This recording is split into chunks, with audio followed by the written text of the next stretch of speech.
Whoa, what is going on, YouTube? What's going on? We are doing Horn Hippie office hours right now. Super stoked. Live on Instagram as well. But I figured I'd like also go live on YouTube since I'm like doing this new process where I stream lessons, like unlisted, like to YouTube of my students, so that they can immediately have access to them. So that's the tea. But we're also gonna go live on IG. Wait, oh crap. Oh man. Okay, this is gonna be weird. Let's see. Let's see what happens. Let's just see what happens. Yeah, oh my god, I got a massive pimple on my forehead. All right. Add title. Horn Hippie Office Hours. O W L's.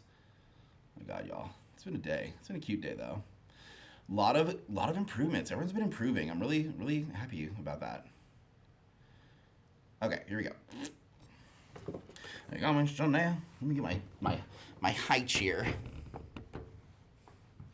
Is it going? Is it going? Yeah, 3, 2, 1. Hey Horns, what's up? It's office hours. Whoa, look at my hair, it's going crazy. Let's get the chat going, y'all. Throw those questions in the chat, and we're just gonna talk about stuff. Gonna just talk about stuff, dude. Gonna just talk about it.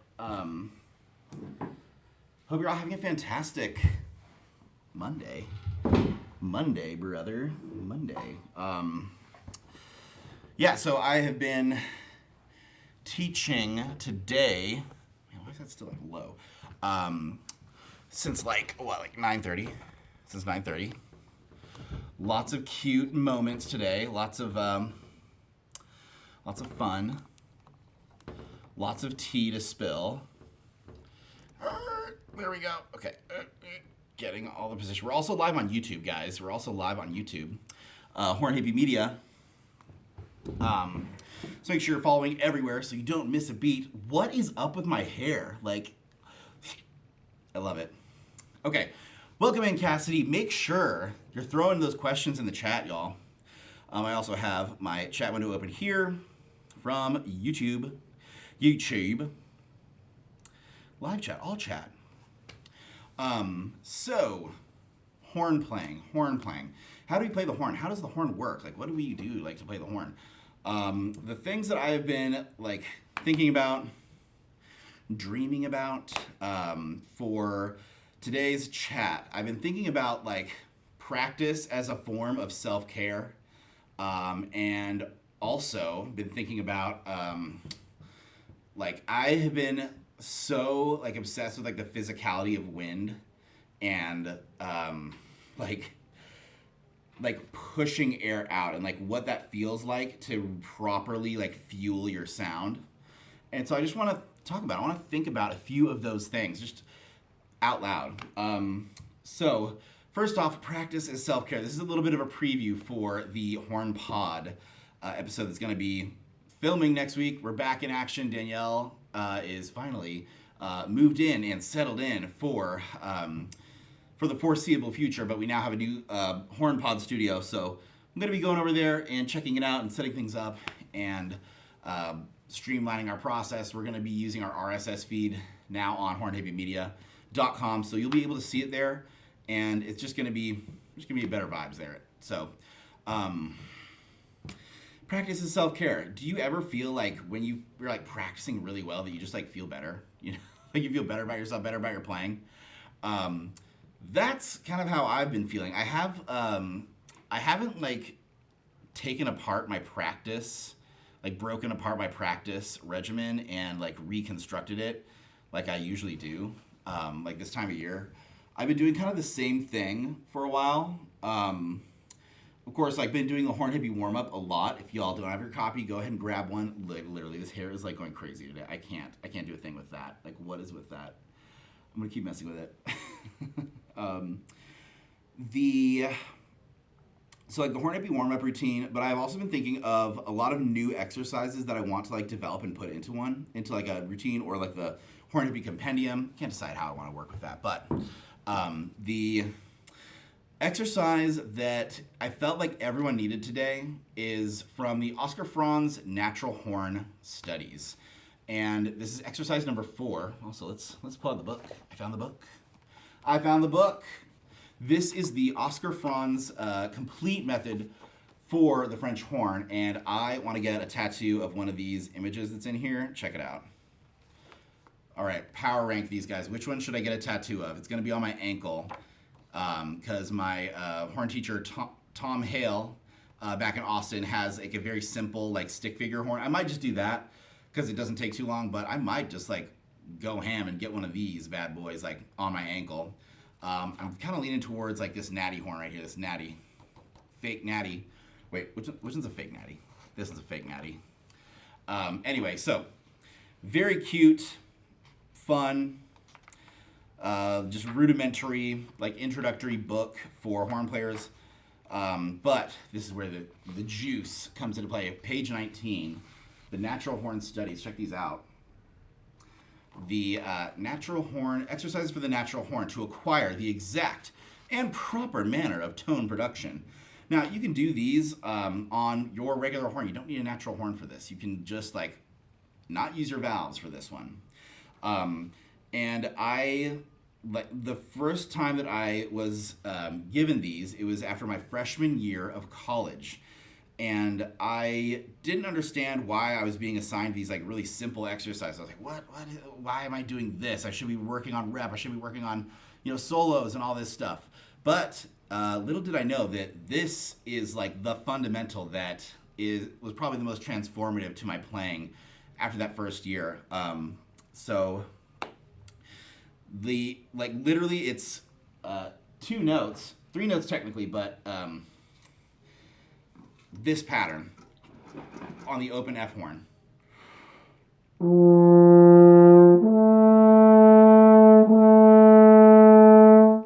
That's the first, that's number 4, exercise number 4.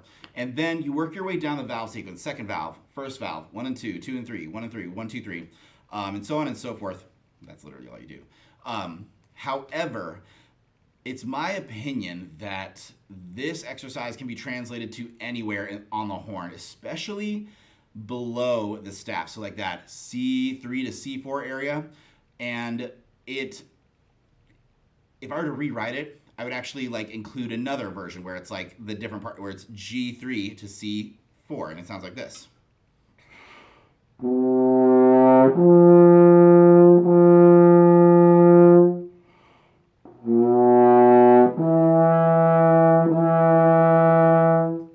So the primary things we're working on here, it's like such a simple exercise. What could we possibly be working on when we're doing this, right? Well, we're working on sound production. We're working on centering our notes. You can hear very clearly in this exercise when you're not playing in the center of your notes. And I like to instruct my students, and I like to myself, close my eyes when I'm playing this and focus so intently on like the starting articulation. Is it clean? Is it clear? Is it crisp? Am I having any like little like fudge on the like beginning of the notes? And then like you play the same note twice with that same articulation, so you can really hear. It's like an articulation exercise as well, and it like could not be simpler, right? But this, my students would probably disagree with you today because everyone went through this, and we spent like at least 10 plus minutes on this one in every single person's lesson, because it was applicable to everyone's situation. We all have a tendency to, let's just say like everyone has a break register. Everyone has that register like below the staff where some physical change needs to happen on the face in order to produce like your highest quality of sound. There are very, very rare exceptions, but that's generally the case, right?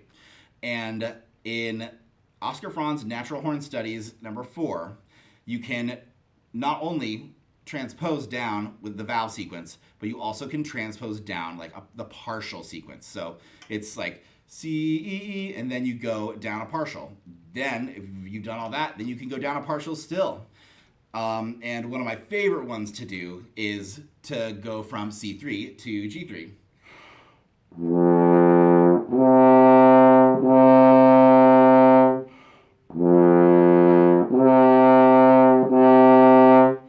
gaps in the sound. I want to hear that buzz in that air consistently moving through this entire 3-note phrase. I want to hear like that air pushing, and I want to hear that clarity of articulation. And it allows us to kind of take a step back and really hone in on the centering of our notes and like the sound quality.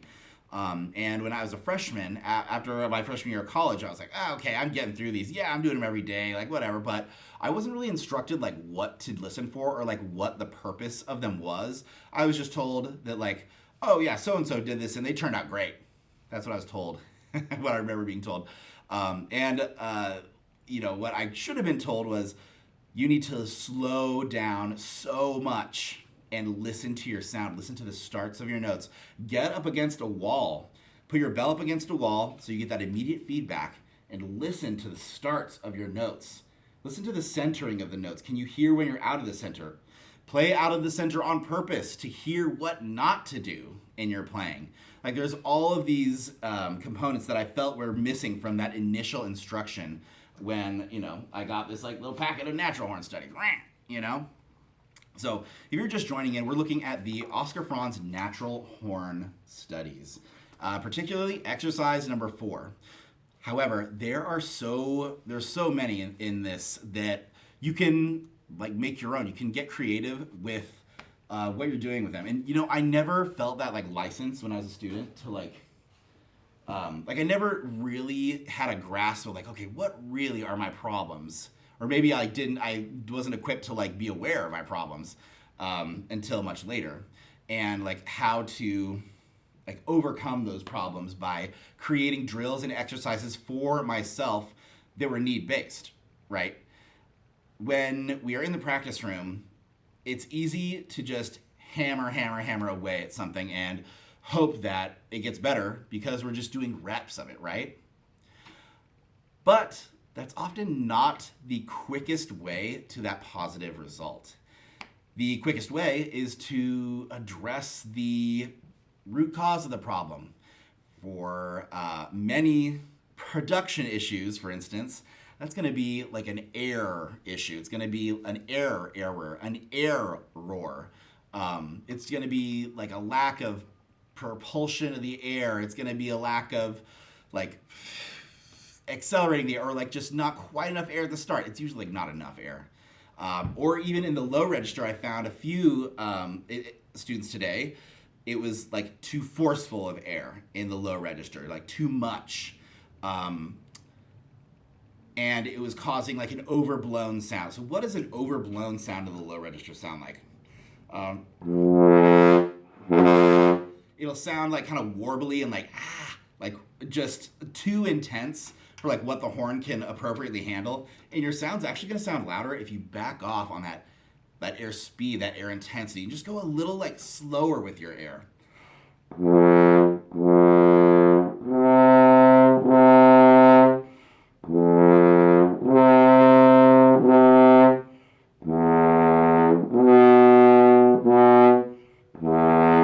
my gosh. I love playing low horn, by the way. It's like, it feels like a massage for the face.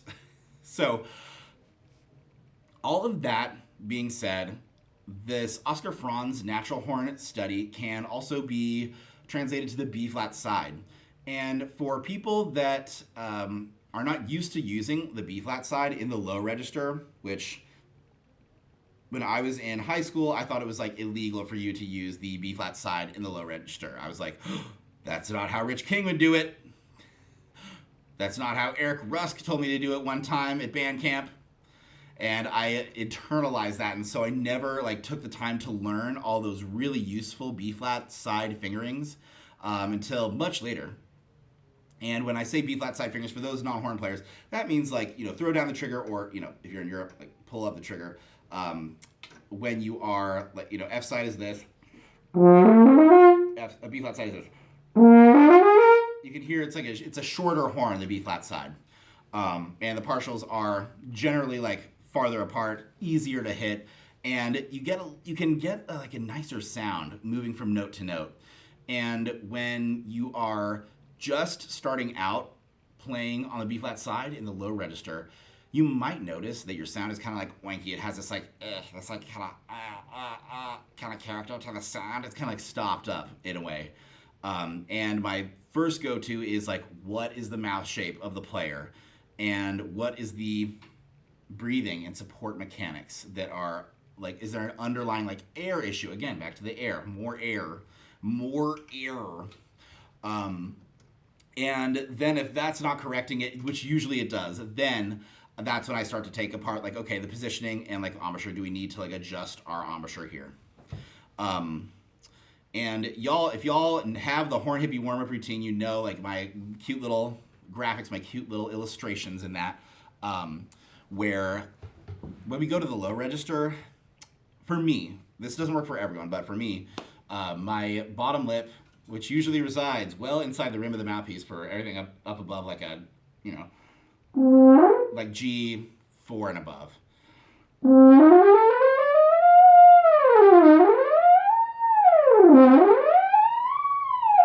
That's just for you guys. Just for you guys on live. So, but that's my high register set. My teeth are like in line, like vertically, horizontally aligned. Yeah, my teeth are horizontally aligned. Pressure is equal, like on both lips. And both lips are inside the rim of the mouthpiece. Oh yeah, I have a visualizer here, I can show you. So here, both lips in. But in the low register, part of my bottom lip leaves the bottom of the mouthpiece. Or I rest the mouthpiece like just on the red of my bottom lip here. But the top lip is still completely inside the mouthpiece.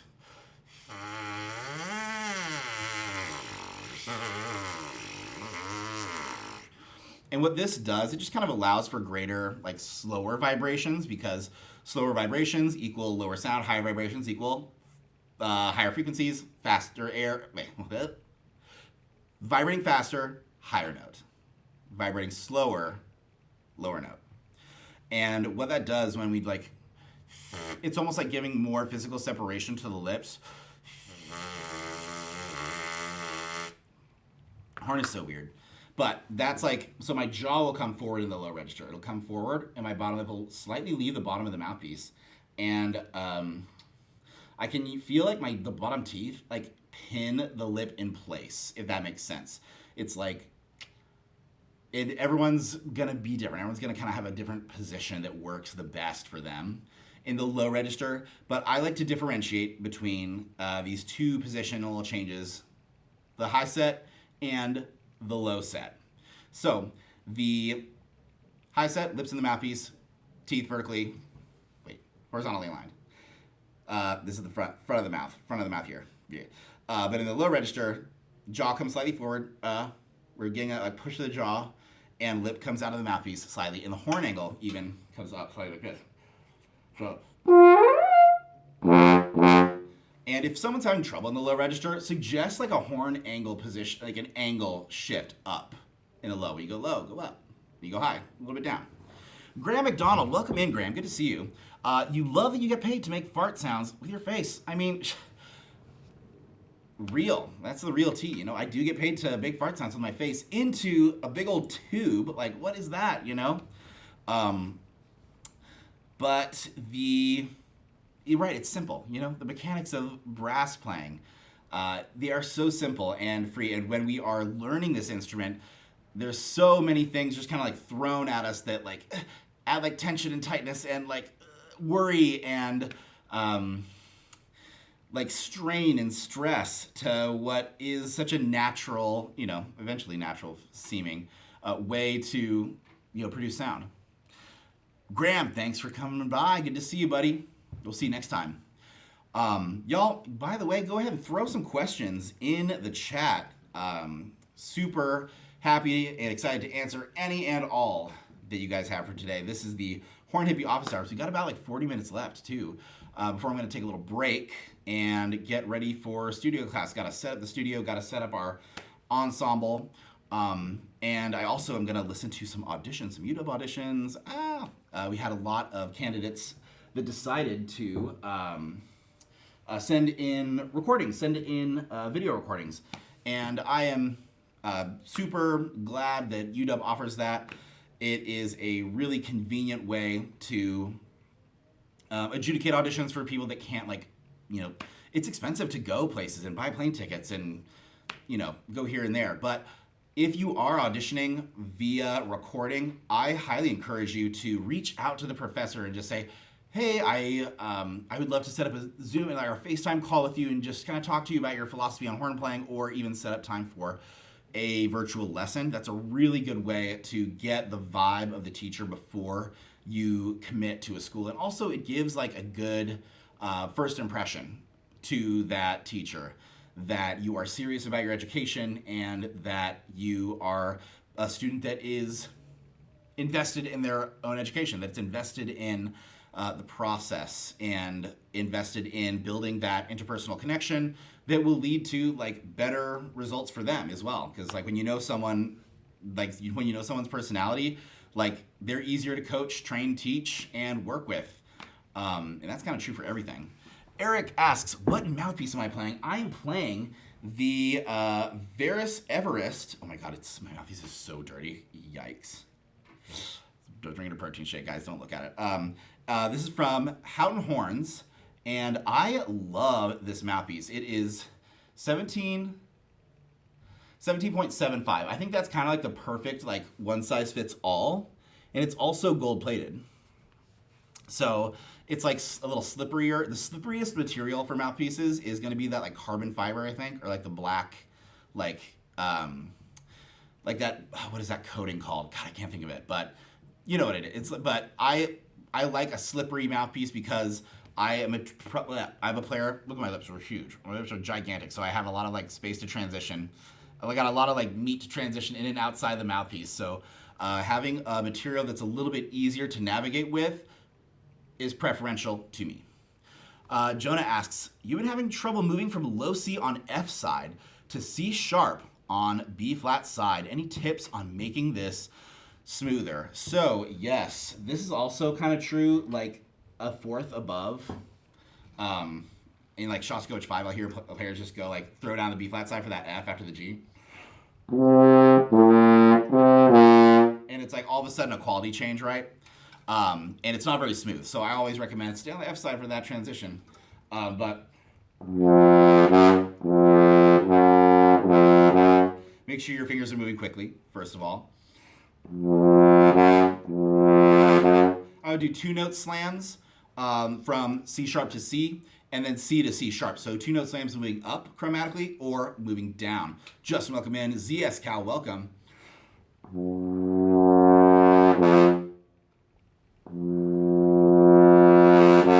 So in the Horn Hippie warm-up routine, which you can get on hornhippiemedia.com/store, this is like one of the exercises that gets you into the low register pretty easily. However, I also recommend a 3-note slam if that's not quite doing it for you. So maybe making that C sharp the middle tone, Jonah. So.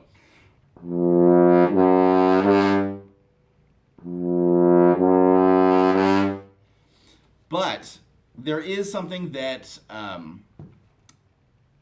there is that B flat side change, right? So like the horn, we're changing the exact like length of tubing, right? And so we have to compensate in some way in order to make that change into like a shorter instrument not as noticeable. Now, how'd you do this? I would recommend like thinking about air temperature. As you go to a shorter horn, you might find it more useful or like give you a better result to like heat up the air as you're crossing across that valve change. God,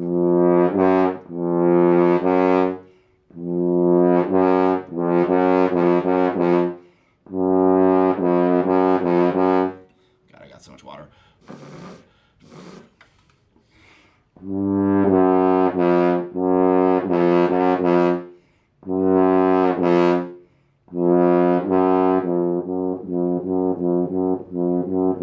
I mean, that's not a very friendly combination, is it? I mean, if you can, and if it's like an exposed thing, maybe just go to trigger 1 and 3. What else would I recommend for that? Yeah, drill it from above, drill it from below.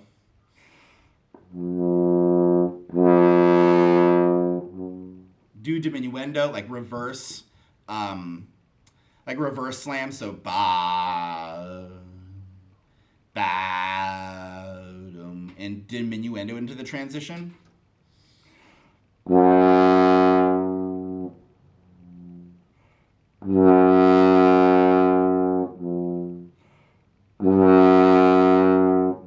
It's so crazy because the air is like and on this style of horn, this rap, the air has to be rerouted into a longer instrument. Like it has to reroute backwards, so you will have this like automatic pop.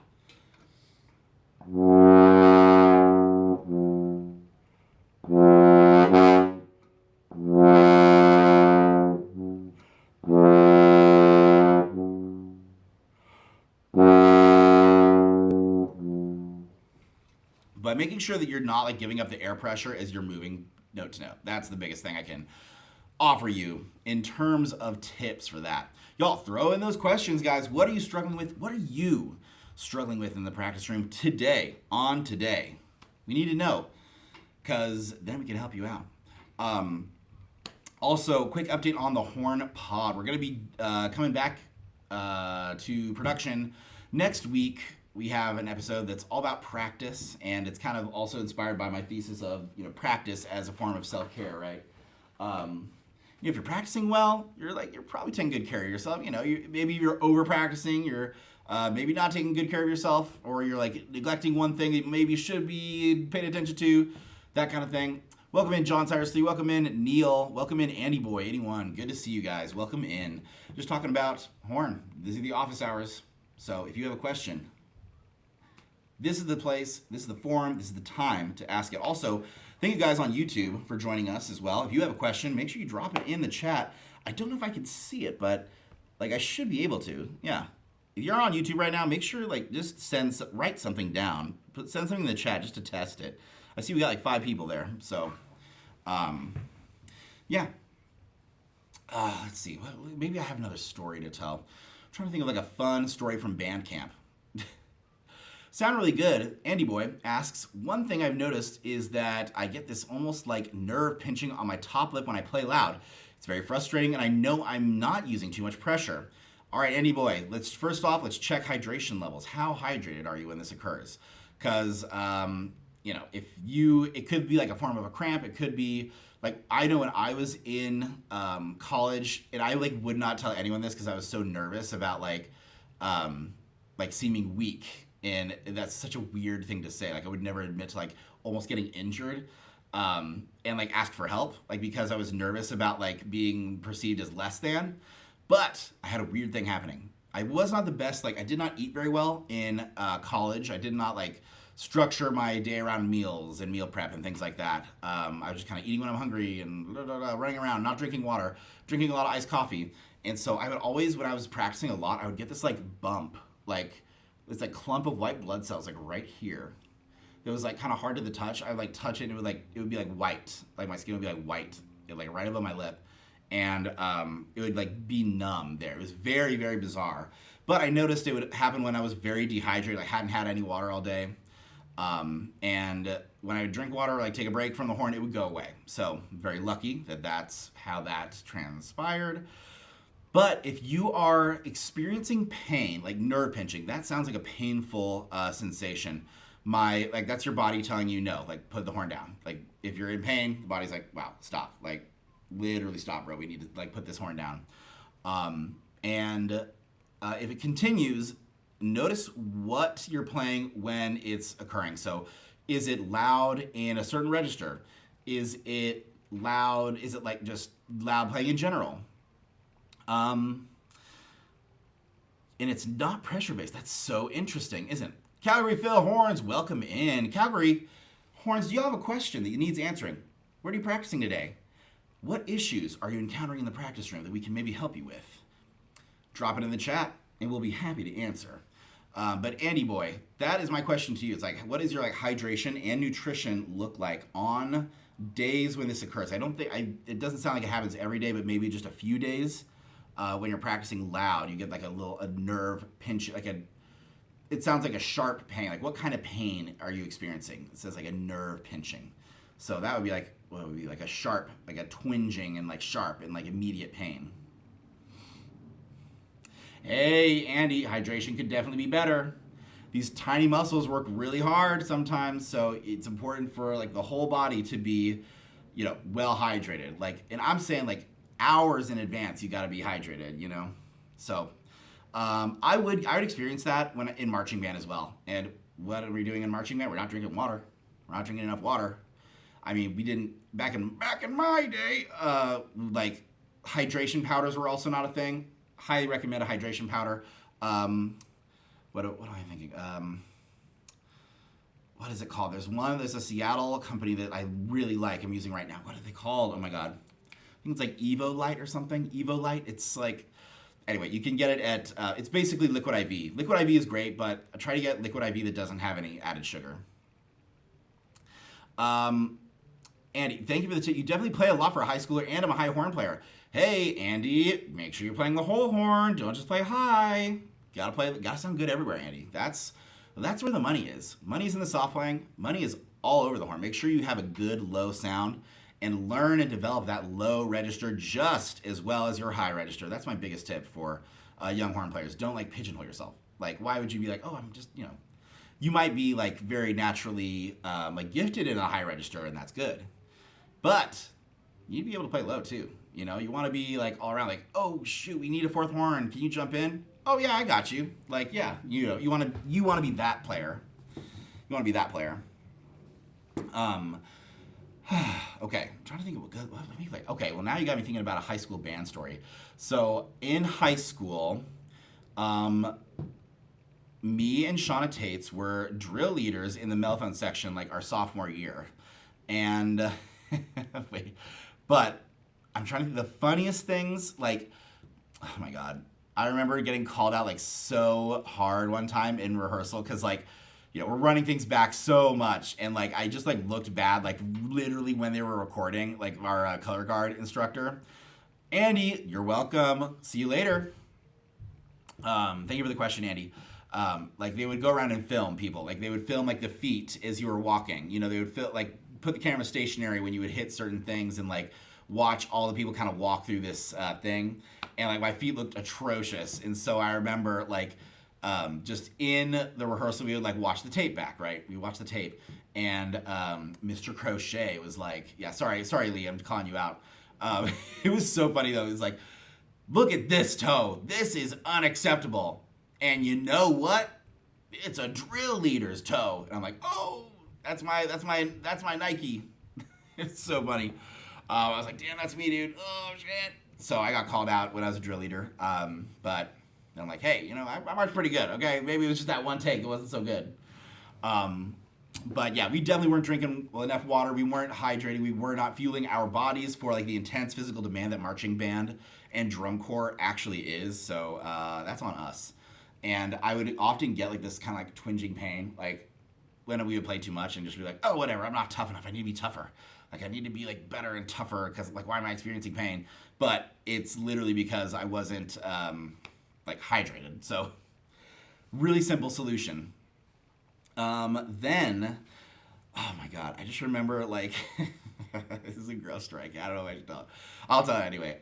So, God, freshman band camp. So, when I made drum major, my junior year, we're in charge of doing like freshman band camp and working with the drill leaders, working with like, getting the freshmen kind of caught up to speed on like how to march, right? And these freshmen, they, like speaking of nutrition, they didn't always know that like, it gets to about like 100 degrees at the end of rehearsal, right? In Texas. So we're going through,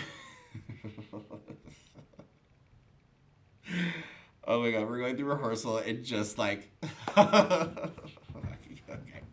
All right, if you get squeamish, then turn off, skip forward a few seconds. So me and Sean are like over here, and like we hear this like splattering sound, like water, like someone like throwing like a bucket of water like on the pavement, right? We look over, and this poor sax freshman had just everywhere, and we could tell that they had a little bit, they had some cereal and milk for breakfast. Let's just say that. And when you're a drum major, you are cleanup crew. So we had to clean it up. Oh my god, it was so rough. I felt so bad for the kid. But then I felt, and then Shauna's like, you go take that. I'm like, okay, I got it. But you know what? He wasn't the only one that had, tummy troubles in that band camp. Okay, it's easy, but it's easy to do. But yeah, like what do you eat before like such a hard workout? The number one thing: do not eat dairy. Do not consume dairy when you're going to be out in that Texas heat, guys. When you're doing a heavy workout in the Texas heat, absolutely not. It's so gross. Oh, poor little freshman. I also remember like all the theme days and how the mellophone section would always just like totally win and just dominate the theme days. It was so much fun. That's like one thing, you know what, I like whenever someone asks, oh, what instrument do you play? I'm like, oh, I play horn. But then my immediate follow-up is like, do you play an instrument? And, a lot of people that ask that, they're like band kids. Ernie, welcome in. Ernie, Aaron, welcome in. Hey, what are you working on in the practice room today? What are you having trouble with? What questions or issues can we answer in these Horn Hippie office hours? That is the purpose of the office hours, after all. But we're also getting a chance to tell some stories. So Ernie is also a survivor of Texas Marching Band. And so I'm thinking of like the best like band stories. But yeah, like so the other day I was at Chipotle and this person making my burrito was like, hey, like, what do you play? I know you play an instrument. I'm like, I play French horn. And she was like, and I was like, what do you play? She's like, oh, I play the flute through 10th grade. And I was like, oh, so you know what it's all about. She was like, oh man, I don't know, But you try to say stuff like, oh well, yeah, you know your stuff. Like you're on it, and that's a really good way to kind of bring someone in and kind of start a conversation. And then everyone that I like talked to that was in band is just like, you know what, I miss it. I miss marching band and all that stuff. And sometimes I do kind of miss marching band. Just because of the camaraderie and like the fun of like being with other people making music and like, a lot of other people at the same time. And like the section camaraderie, I loved that. But I did not like the heat and yeah. And the being sweaty and going to first period, just like drenched in sweat, like, because drum majors, you have to do the first of the rehearsal and then you're the last one. You have to like clean up and do all that stuff. And so I would come into Miss Darrow's English class just like a mess with like 3 breakfast tacos from People's Pharmacy across the street. I would go to People's, get like 2 to 3 bacon, egg, potato breakfast tacos and really good salsa. And then just like house these breakfast tacos and like a big old Texas iced tea, tons of sugar. And that would be like my big meal of the day. My English teachers were so nice that they would just let me do that. For some reason, I always had like English first period. Ernie, this one time in high school, your buddy and I had 2 Chipotle burritos, then went to marching band in 100-degree heat. And that's all you have to say about that. 2 burritos each. We can all assume what happened next. Yeah. And you can also rewind this live to hear like a story of similar situation that I encountered. That never happened to me. That never happened to like I never yacked. I never yacked in marching band, but because I was always kind of like I was always like fasted when I would go to rehearsal. I would not eat before rehearsal. We ate a lot of like Chick-fil-A because like Chick-fil-A was sponsoring like all the like Westlake band stuff and that there was like it was like the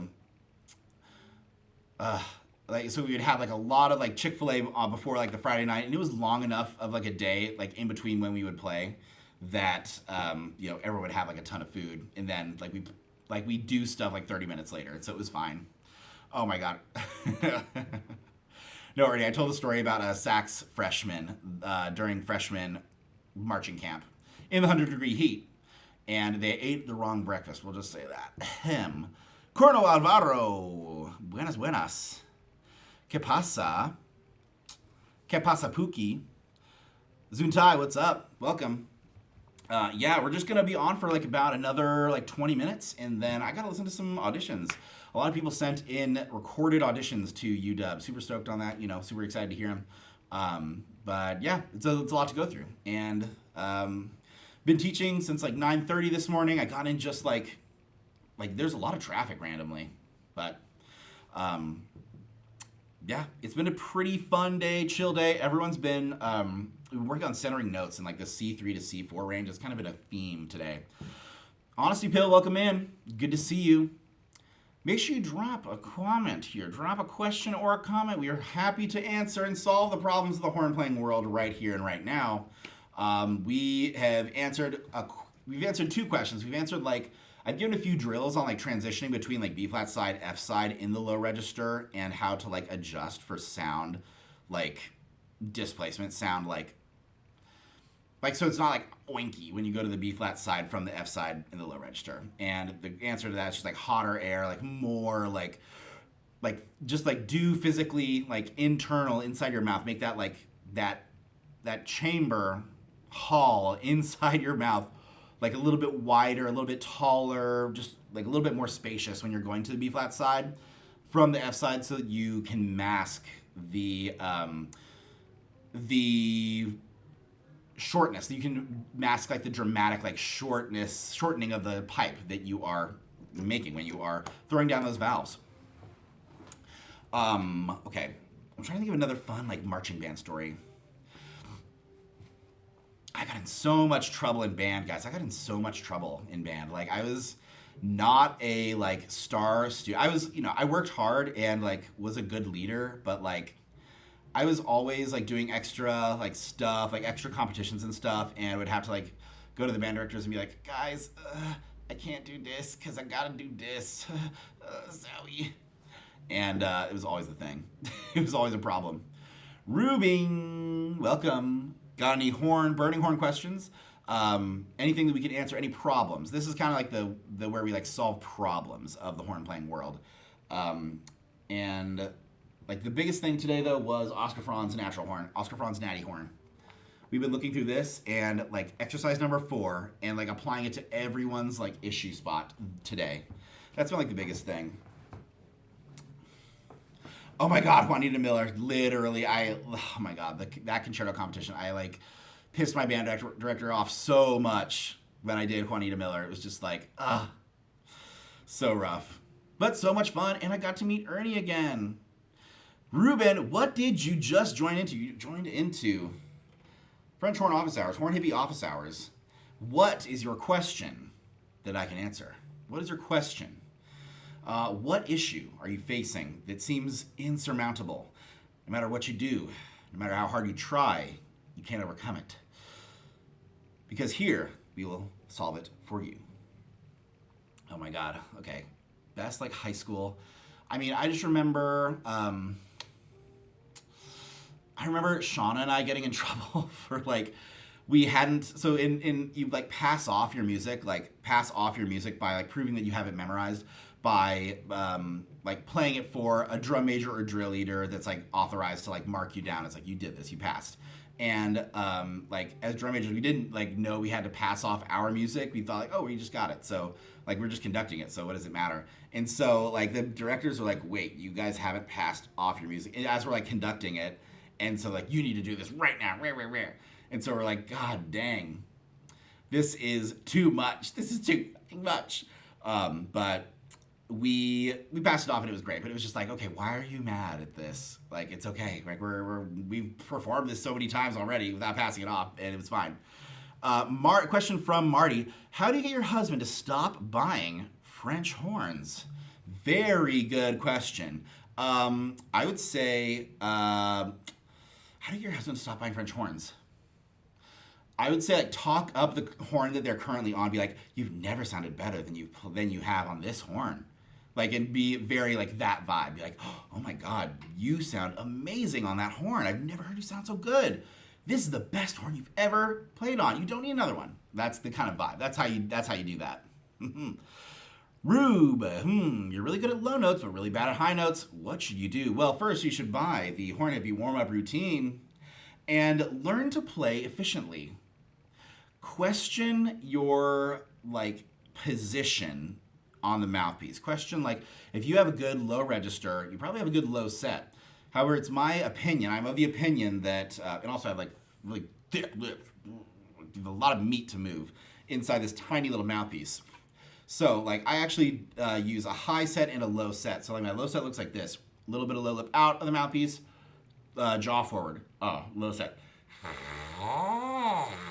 Actually, I can demonstrate better on this tool called a visualizer. It's just like a little mouthpiece ram on a stick. And you can hold it up here. That's a good exaggerated form, but that's my low set, right? So a little bit of low lip out of the mouthpiece, jaw forward. And the high set, teeth are horizontally aligned and both lips are in.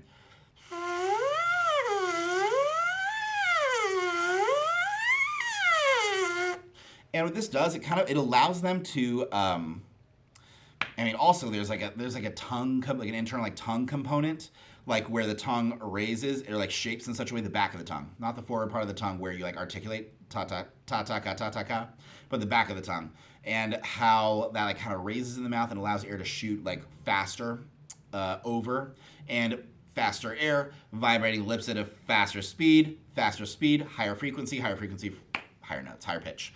But yeah, buy my book.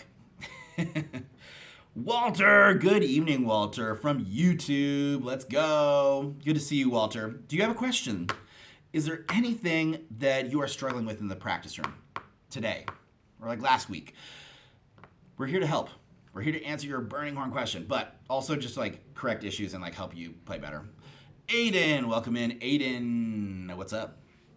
Yeah, we're going to be live for about another like 11 minutes, 10 minutes and 30 seconds.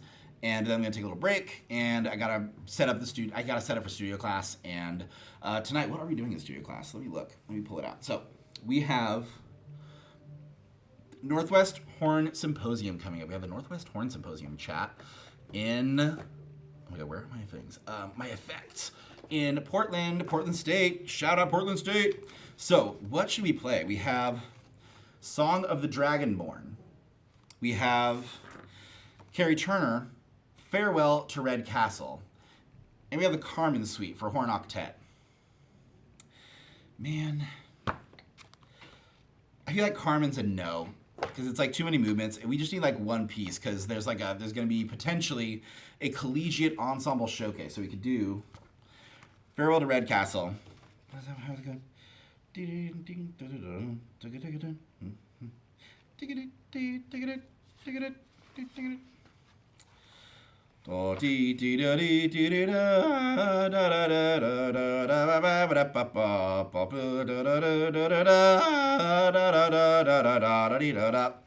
That. Love that. So fun. Oh my gosh, Walter, you are a high school band director and just listening for pointers. Hell yes. What do you play? Walter. Also, shout out to the music education people in the chat. You make this crazy shit possible. So shout out to you guys. Love my music educators. My first music educator, Angela Woodbridge, Forest Trail Elementary School. Shout out. We still chat it up. I'm like, look what you caused. I was also like the worst student in music class. I was so misbehaved. I was so bad. I was, like just playing super loud on the recorder, not taking it seriously until like we started going through like band instruments and learning about those like in 5th grade, because we would like learn note names and things like this and go and learn like really dumb songs. I mean, hey, music education at the elementary school level, it's not like, it's not like riveting stuff here. It's kind of like, you know what I mean? And so I just like, God, this is corny and hokey and boring and dumb. And was just always like bringing that attitude to class until we started learning about like, oh, here are the instruments that you could possibly play. Let's listen to clips. Let's watch things.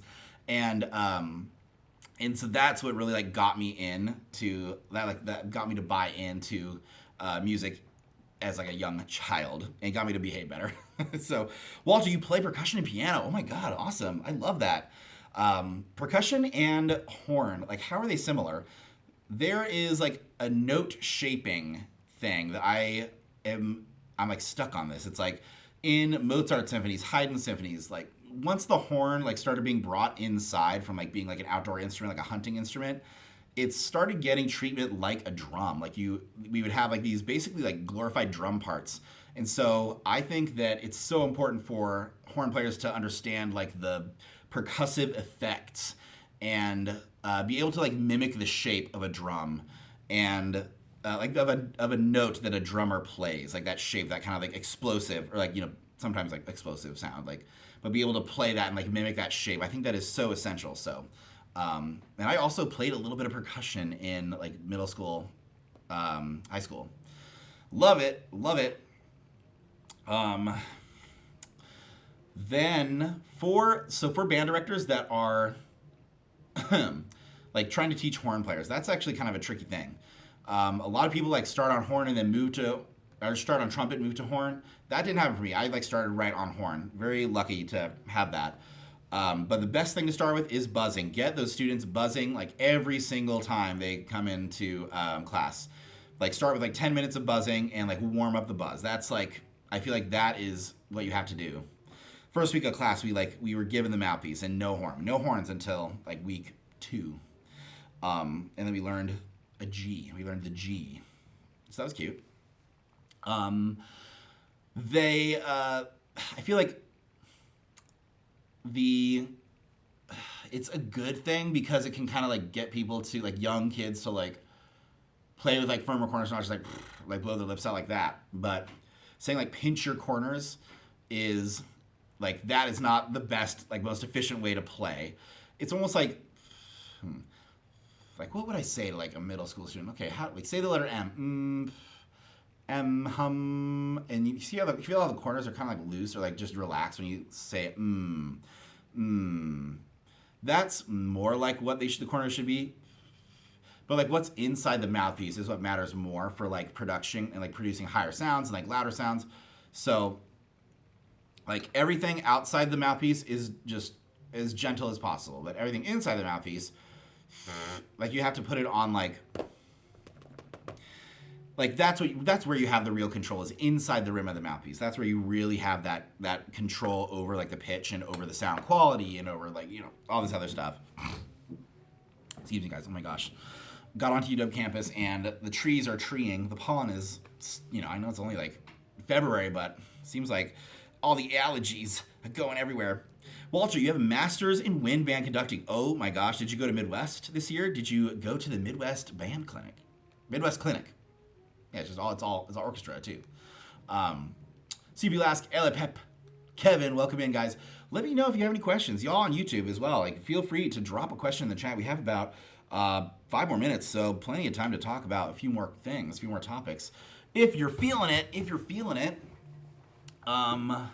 In the meantime, I'm trying to think of any like fun stories, like any good like, because like I feel like a lot of my college stories, like the things that stick out of my mind are like traumatic.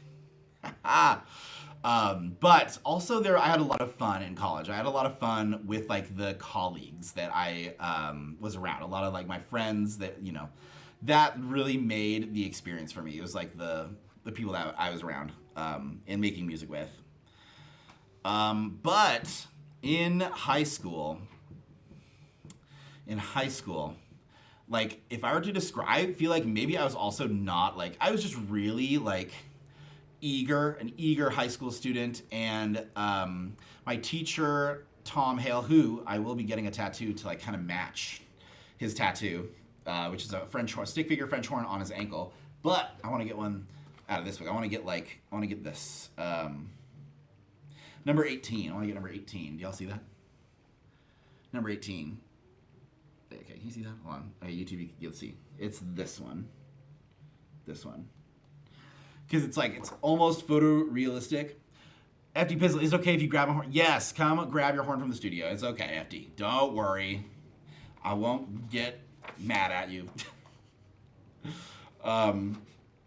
Yeah, but are you okay being on camera? I can probably shut it off. We're going to go 3 more minutes, y'all, so get those final questions in.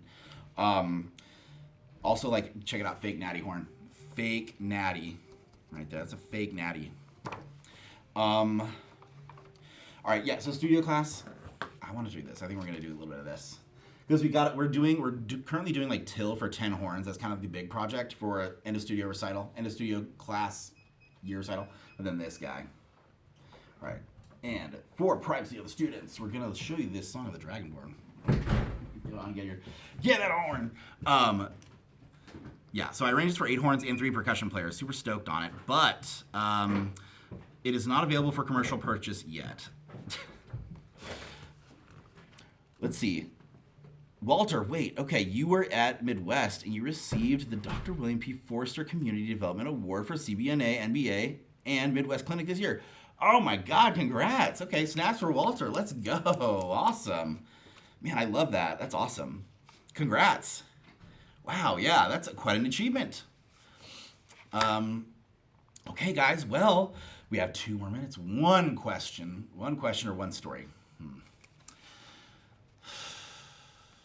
I feel like middle school band was like, I loved middle school band. I thought it was just so much fun. I thought we really cooked in middle school. I was like, damn, we sound good. And like 8th grade, and what was it? It was like symphonic band, concert band. Yeah, we didn't have a wind ensemble in middle school. It was like symphonic band or concert band. It was like 2 bands. And like, I was like, damn, we are cooking. Like, I remember thinking that in 8th grade, and like, we went to like San Antonio and like Six Flags, and it was so much fun. It was just like, dang, yeah, man, dude, trumpets are absolutely on fire. Like, they were like playing so out of tune. You never, back in those days, it's like. And then I also, in middle school, I applied to BUTI like a year before I was technically allowed to.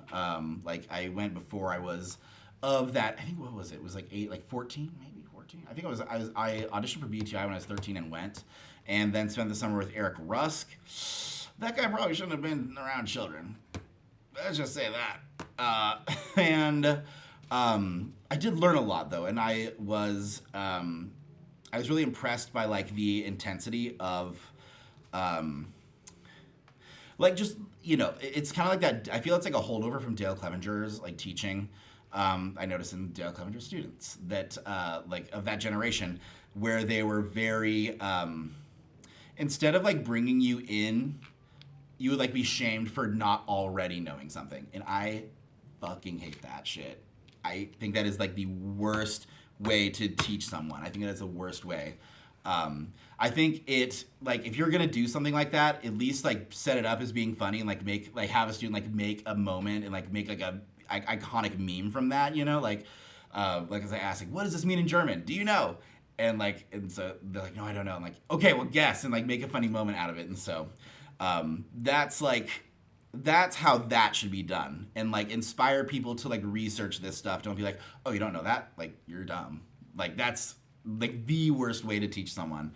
And like, you look like a freaking asshole. Okay, Ska02 wait. Sorry, this stuff that's so sad. Saka02, you've been playing the horn as a hobby for several years, but high notes feel physically impossible for you. Is it possible that some people are just naturally unable to play high notes? I say that, like, no. I think that well, first off, buy my book, Horn Hippie Warm-Up Routine, on hornhippiemedia.com/store. And learn, and then there's also, in that book, there's a lot of diagrams that I think you might find useful, especially as a hobbyist. If you haven't taken like formal training on the horn, there's a few tips in there, and it's only like $20, $25, $25. Parfait! Welcome in. This is a different kind of stream than you're used to seeing, huh? Story, welcome in. Good to see you. What's like the common thing like with high register? It's usually positional. It's like usually positional related.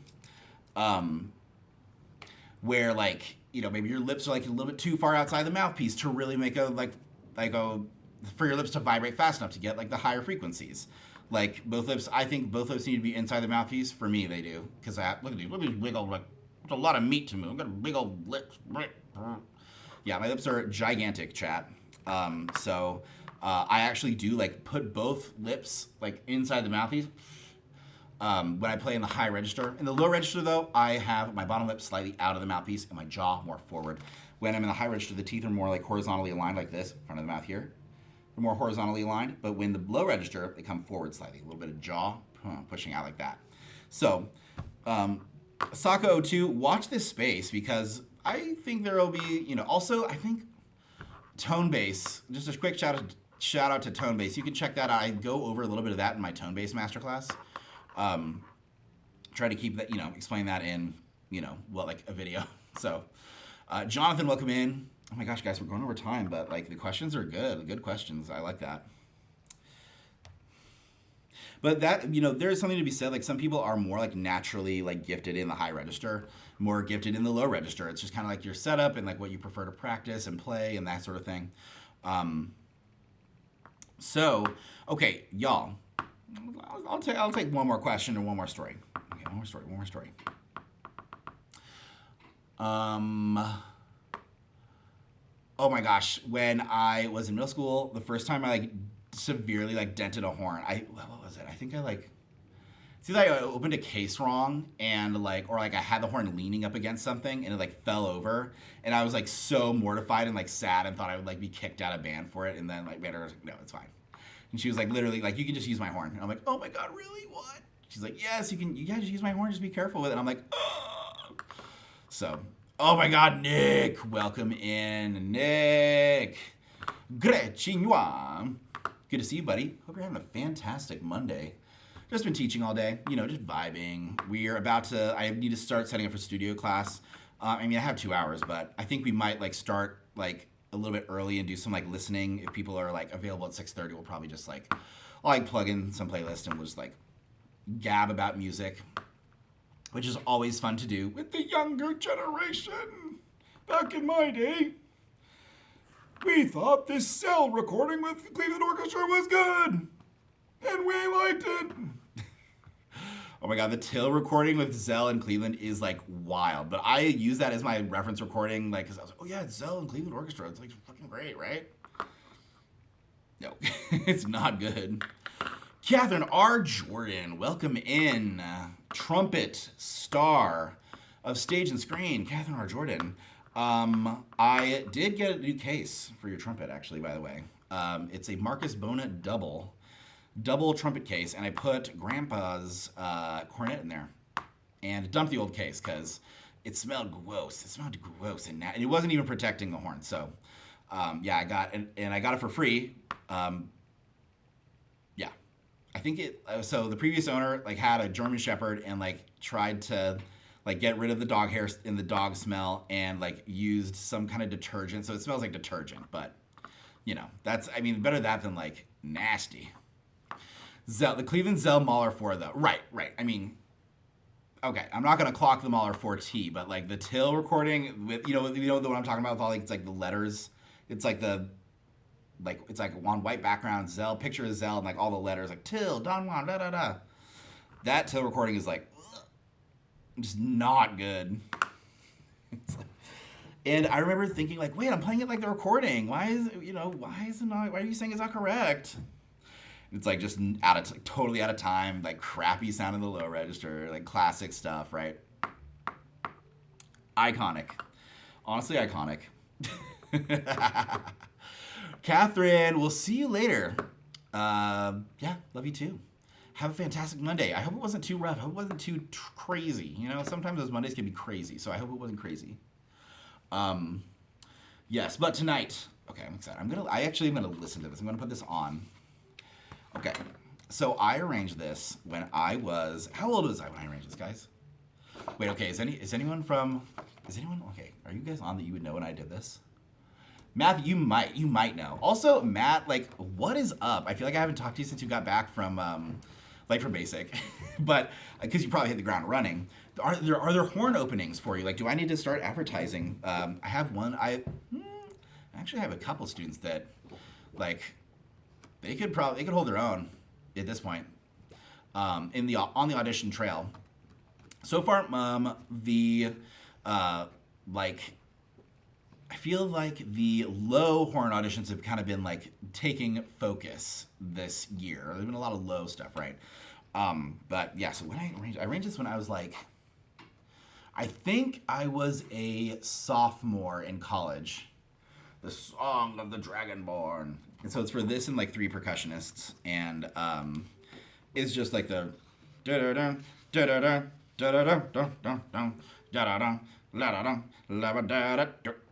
one. So super stoked on it. We're gonna read it tonight. No percussion, obviously, but just see if the kiddos like it. If this is something that we could possibly bring to like a showcase at Portland State in April, I think it'd be cute.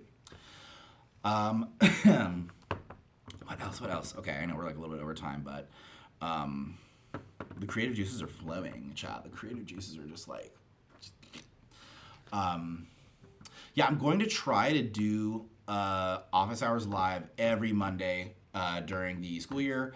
Just build out that content. Build out that content, and also we're streaming on YouTube. So y'all go follow Horn Hippie Media on YouTube so you can see this there too.